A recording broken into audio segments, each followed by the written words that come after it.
Welcome everybody to Ein Sof Learning. Today is December 15, 2022, and we're going to be beginning a new series today on the topic of psychology, trying to understand who we are as individuals, why we do what we do, not just have knowledge, but be able to apply that knowledge in our life in a way that it's practical and we can actually comprehend it and we can understand it and we can relate to it in a very personal way.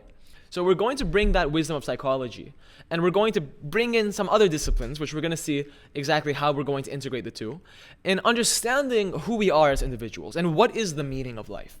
Because at the end of the day, if there is no purpose at the end of this all, right, there's no reason to learn anything.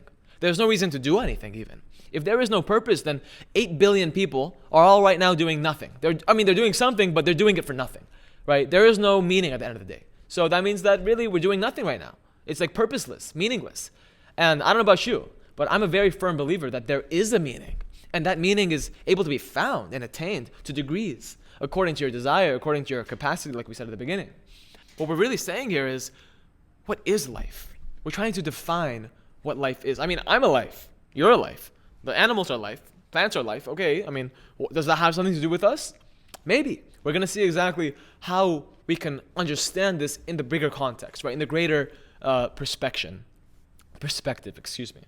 Now, we're going to begin this series with the topic of credibility. Don't ask me why. We just have to open with something.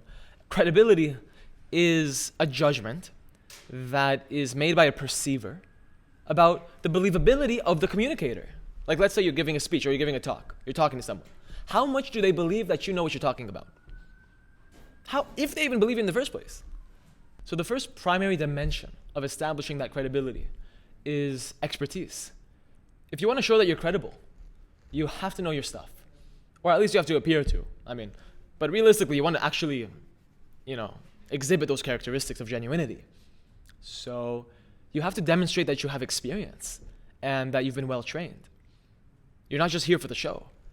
You actually know what you're talking about. You've been trained and you're qualified. You have the right skills. So that displays to the audience that you have competence. And it's very interesting because if you're talking to someone, let's say, and they don't actually care if you're credible, they're just listening to you, then having unrelated expertise, like that means you have certain expertise in a different area that's not related to the subject you're speaking of, that might be enough to satisfy the audience and say, oh wow, this guy might know what he's talking about. But it's not always a good thing. For example, many scientists, they're top of the line scientists, they really understand quantum physics. They really understand, of course, to a certain limit, because science has certain discoveries to a limit, of course. But they speak about God. They say, there is no God, right? A scientist, and many people believe them. And they believe them because they are scientists. So they have unrelated expertise, meaning they have knowledge about how the physical world works to a certain extent. And it makes this perception in the eyes of others that they probably know what they're talking about all the time because they have a title, because they have this expertise. But really, this person doesn't have experience in, let's say, the divinity or the scriptures, and he doesn't actually know what he's talking about. So it's not always a good thing.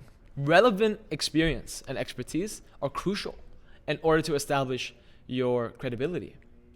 And the second primary dimension of establishing credibility is trustworthiness. You might appear knowledgeable, but you have to also portray that you're being truthful.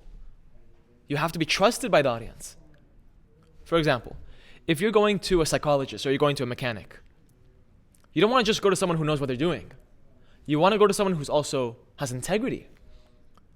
If I go to the car mechanic, let's say, and the guy knows everything about cars. He says, hey, you have an issue here, you have an issue here, you have an issue here. But what if he rips me off? He might know what he's talking about, but what if he's trying to just get a buck out of me? So that's also why you need to have goodwill. Researchers say that people can see and they can sense it whenever you have good intentions. They can tell that you care. So you have to seem like you care, and you have to actually care. You have to take an actual interest in your audience and the subject matter. And then also, there's some other secondary attributes of credibility. For example, extroversion. If you are having some energy while you speak, and you're a little bit enthusiastic and animated. But you have to be careful here, because sometimes being too bubbly, being too much energetic, can diminish your credibility. So the key is to have a balance between the two. It's a struggle because extroversion is almost the opposite of calmness. But you have to have that balance. If someone challenges you and they say, I really want to see if you know what you're talking about, and you seem nervous and you get upset, you're going to lose your credibility. So you have to have a sense of, balance or calmness.